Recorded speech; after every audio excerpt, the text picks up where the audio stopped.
दुनिया एक नए महाज़ जंग की दहलीज पर खड़ी है।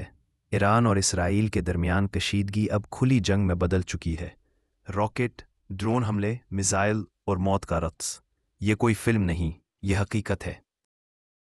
ईरान की फ़ौजी मशकों के मनाजिर, सिपाही लब्बैक या हुसैन के नारे लगाते हुए ईरान ने ऐलान किया, अगर सहयूनी रियासत ने दोबारा हमारी खुद मुख्तारी पर हमला किया तो जवाब इतना शदीद होगा कि दुनिया हैरान रह जाएगी। और फिर वो लम्हा आ गया।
तेहरान से रॉकेट दागे गए, तल अबीब की फ़ज़ा में आग और धुआं छा गया।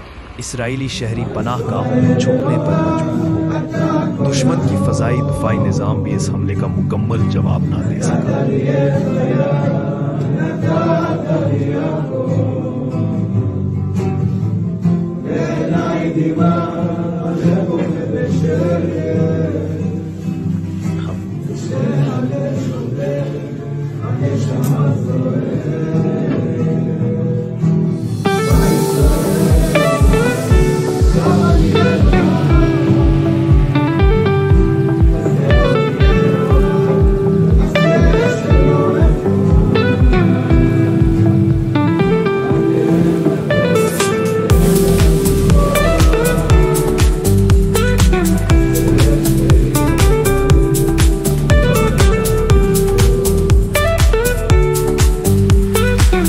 दुनिया बदल चुकी है।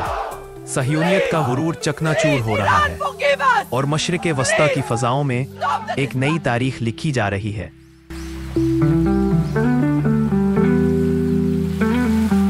रूस सालिसी के लिए तैयार। मशरिक़ वस्ता की बदलती हुई सूरत हाल में जहां ईरान और इसराइल के दरमियान कशीदगी शिद्दत इख्तियार कर चुकी है, वहीं एक बड़ी पेशरफ्त सामने आई है। रूस ने दोनों फरीकैन के दरमियान सालिसी का किरदार अदा करने की पेशकश की है। क्रेमलिन के तर्जुमान के मुताबिक रूस खित्ते में अमन व इस्तेहकाम का ख्वाहा है और वो चाहता है कि ईरान और इसराइल बराह रास्त बातचीत के जरिए कशीदगी को कम करे। ये पेशकश ऐसे वक्त में सामने आई है जब आलमी ताकतें इस जंग के आलमी असरात से शदीद परेशान हैं। खामनाई को कत्ल करने की अमरीकी धमकी। एक आलमी साजिश। हाल ही में आलमी मीडिया में एक हैरान कुन इंकशाफ सामने आया है जिसने बैनुल-अक़वामी सियासी फ़ज़ा में हलचल मचा दी है। रिपोर्ट के मुताबिक अमेरिका ने ईरान के supreme leader Ayatollah Syed Ali खामनाई को कत्ल करने की मुबैना धमकी दी है। ये धमकी महज एक इनफरादी लीडर पर हमला नहीं, बल्कि ये ईरान के सियासी और मजहबी निज़ाम की जड़ों पर वार के मुतरादिफ है। खामनाई न सिर्फ ईरान के सुप्रीम लीडर हैं, बल्कि दुनिया भर के शिया मुसलमानों के लिए एक अहम दीनी और रूहानी रहनुमा की हैसियत रखते हैं। इन पर हमले की धमकी देना सिर्फ ईरान ही नहीं बल्कि पूरे खित्ते को आग में झोंकने के मुतरादिफ होगा। ईरान का इसराइल पर बड़ा हमला। ईरान ने इसराइल पर सुबह हमला किया। हमला फ़लस्तीन के उन जगहों पर किए गए जो इसराइल के कब्ज़े में हैं। इसराइल के फ़ौजी ठिकानों पर हमले किए हैं। जुल्म के आगे झुकना शिकस्त है, कत्ल होना नहीं। आयतुल्लाह खामेनेई का गैर मुतज़लज़ल मौक़िफ़। जब इसराइल की जानिब से आयतुल्लाह खामेनेई को कत्ल करने की धमकी दी गई थी तो उन्होंने खिताब करते हुए कहा था कि मेरे जिस्म की कोई ख़ास वक़्त नहीं, मेरी ज़िंदगी की कोई अहमियत नहीं। अगर वो मुझे कत्ल भी कर दें तो उसे हमारा नुकसान मत समझना। जब तक तुम इमाम हुसैन के उसूलों पर डटे रहो, हम इस जंग में कामयाब हैं। हम इस वक्त तक जीत रहे हैं जब तक हम ज़ालिमों, जाबिरों और लालची ताकतों के सामने सर नहीं झुकाते। जब तक हम इमाम हुसैन के नज़रियात को बुलंद रखेंगे, शिकस्त हमारा मुक़द्दर नहीं हो सकती। उन्होंने वाज़ेह किया कि मेरी ज़िंदगी की कोई वक़्त नहीं, असल जीत इमाम हुसैन के नज़रियात पर डटे रहने में है। जो कत्ल से ना डरे वही हुसैन के काफ़िले में शामिल होता है। अगर तुम उसूलों पर डटे रहो तो एक जान कुर्बान होने से कुछ नहीं होता। खामेनेई ने मौत को हकीर और वफ़ा को अजीम करार देकर पैगाम दे दिया, हुसैनियों को कोई शिकस्त नहीं दे सकता। अगर हमारी वीडियोस पसंद आई है तो बराए मेहरबानी हमारी वीडियो को लाइक करें और हमारे चैनल सब्सक्राइब करें।